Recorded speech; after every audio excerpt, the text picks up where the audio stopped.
Assalamu alaikum wa rahmatullahi wa barakatuh. Ndugu mgeni rasmi, Mheshimiwa Balozi Zena Ahmed Saidi, wageni wote waalikwa, hakika kwa kweli tumepata mengi, na kwa wengi waliotoa salamu na waliotoa shukrani. Mimi naitwa Madina Haji Hamisi, ni mkurugenzi wa Wakfu Amana na Hija kutoka Kamisheni ya Wakfu na Mali Amana. Nipo hapa kumwakilisha katibu mtendaji wa Kamisheni ya Wakfu na Mali Amana. Kwa kweli kamisheni tumeshukuru na tumefarijika kwa kiasi kikubwa kuwa wamojawapo wa kushiriki katika fikra na mawazo ya kufanyika jambo hili. Kwa kweli tunasema alhamdulillah. Hakika juhudi za heri kama hizi jamani ni uwekezaji thabiti kwa baina ya mja na Mola wake.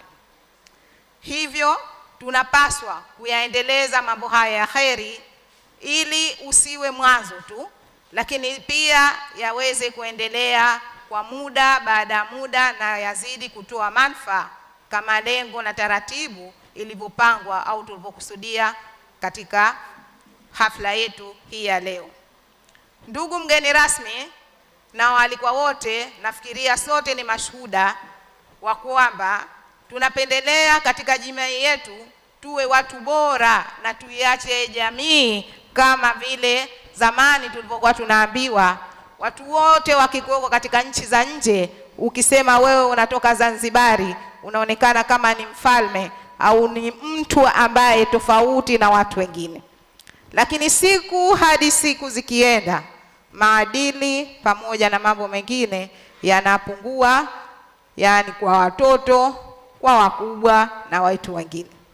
Sasa kama vijana wetu walivyoweza kuzungumzia, kwa sababu hili ndio tunalizungumza sana, tunazungumza kuhusu utandawazi, ndio tatizo kubwa.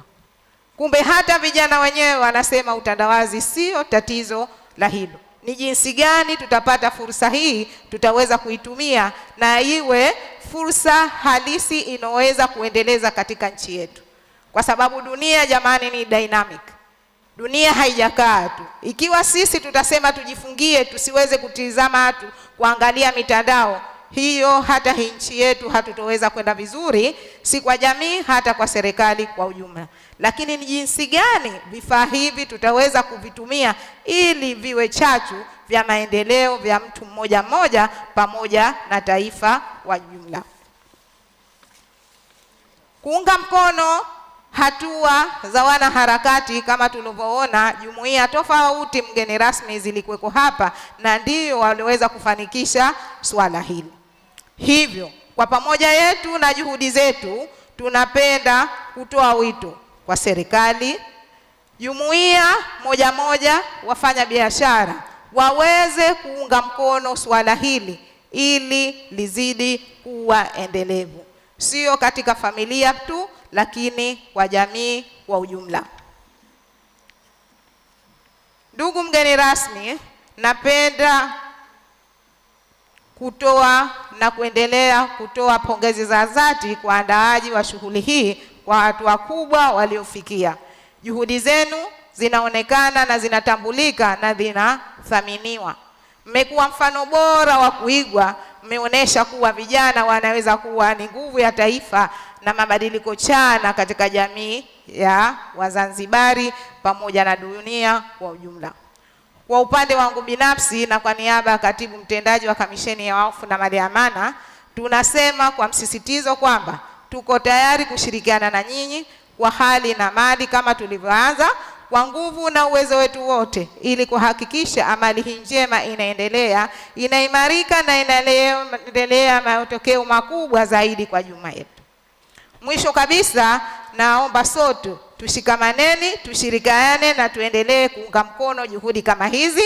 Umoja wetu huu ndio nguvu ya kipekee na kuweza kushirikiana kwa mafanikio ya jumla. Kwa pamoja tunaweza kujenga jamii yenye mabadiliko mema, imani thabiti na maendeleo endelevu, na kuacha urithi mwema kwa vizazi vijazo. Tunaomba Allah akuze taasisi hii na azidishie hii nuru ifike kule tulikokusudia, ifungue nyoyo za vijana, wazazi, viongozi na taifa zima kuridhiwa na Allah, ili tuweze kuridhiwa na Allah mtukufu wa daraja, ambaye hatatusababisha sisi tukaingie peponi. Amin. Asanteni sana kwa kunisikiliza.